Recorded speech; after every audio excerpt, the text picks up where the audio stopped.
Hey guys, Jason here with Skeleton Key Tactical. Spending some time with my friends up here at Alien Gear Holsters up in Idaho, and we're doing a bunch of different stuff on the range, developing skills on our pistol shooting.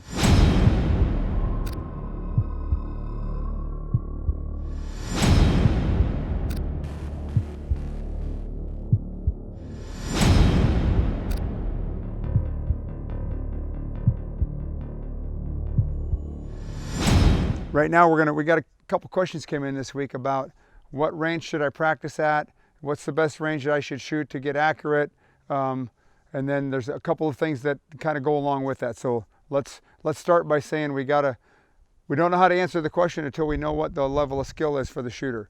And what I mean by that is, if you step up and you shoot maybe at 5 yards and you're punching a shot group the size of a dime at 5 yards, you're too close and you need to go farther away because you're obviously not challenging yourself. The flip side of the coin is the same. If you go up to 5 yards and you can't hit a dinner plate, glue a white paper plate on the target. If you're not putting, 7 out of 10 rounds inside a dinner plate at 5 yards, you probably need to even move a little bit closer or stay there and practice and get better at what you're doing. That's kind of the easiest way to answer that. There's a bunch of different stuff we could talk about as far as different skill development things, and most of that stuff we've been talking about already this week. If you guys check out our YouTube channel or other places on aliengearholsters.com, you can find all that stuff. For right now, what I want to do is talk about and it kind of plays into the question about how far I should be when I practice. I want to talk about how much time it takes to line up my sights and make a shot at 5-6 yards like we are here versus about 15 or 18 yards. We're going to turn here and show you here what this looks like in a second. It all has to do with how much time you have available, how much time can you take, how hard it is to get your sights lined up, and what your accuracy requirement is.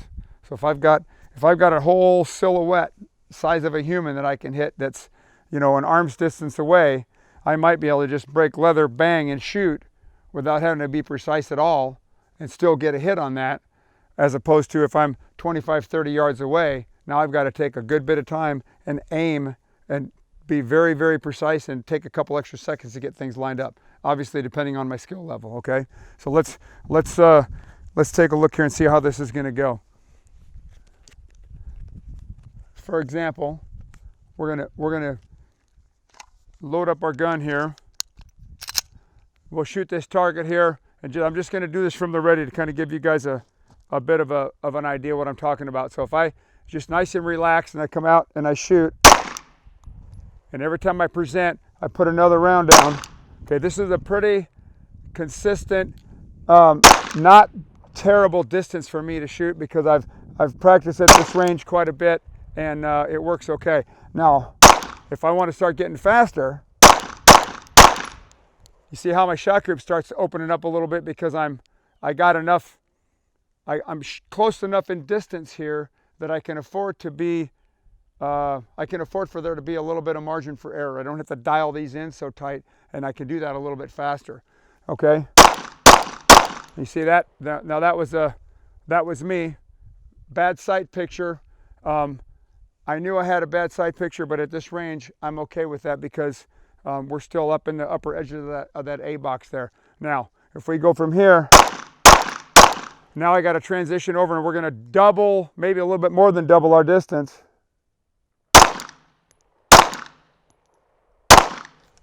Right? You see what happens there? My shot time between shots, if I could measure the time from one shot to the next, probably doubles or even triples at that range, okay? And I'll kind of give you an idea what I'm talking about here. I got my trusty shot timer. When this thing goes off,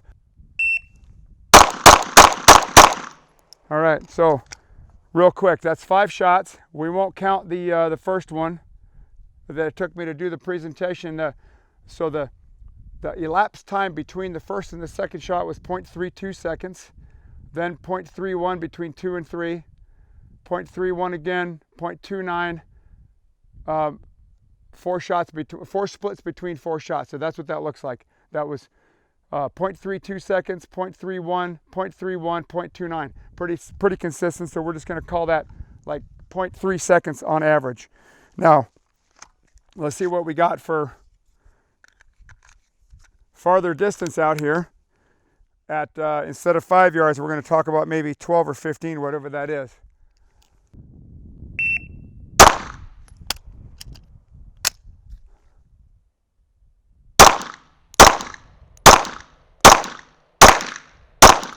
All right, so I started shooting on that first one and had a couple holes in that, and I didn't want to do that. So here we go.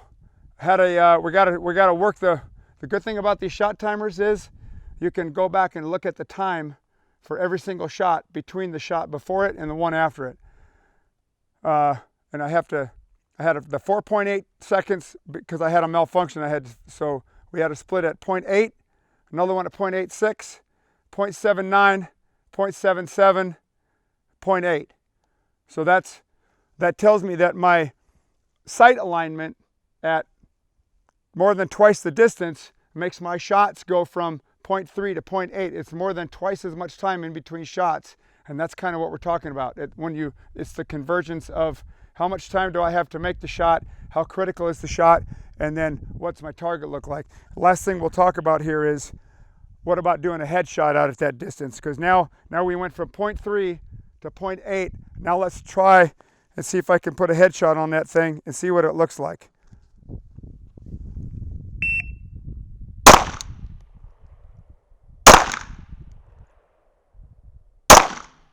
Okay, so there's 3 pretty decent shots there. It took me 1.26 to get the first shot off, but that's not a split. And then 2.2 seconds between the first and second shot, and then 2.5 to the third one. So that's another 3x, right? So if you talk about the difference between, when you ask, let's go back to the original question then. At what distance should I practice my pistol? You come in here and look at this, and you say, I'm 5 yards away, I can shoot at 0.3, bang, bang, bang, bang, bang, pretty much all day long with a decent bit of practice. Take that same target and move it to 12 or 15 yards. Now it's more than twice as far away, and what happens? My split times go to more than twice what they were. So we were at 0.3 up close. We went to 0.8 between, 0.8 between shots on the far away ones. And then when we go, say now, I got a shoebox size A zone on an IPSC target, and I need to go to the credit card size one up in the head. That goes up to 3 times that. We go from 0.8 to 2.2, 2.5, 2.8. And that's kind of the long and short of what that looks like. You got to go to the range at your skill level and figure out what those numbers are going to look like for you.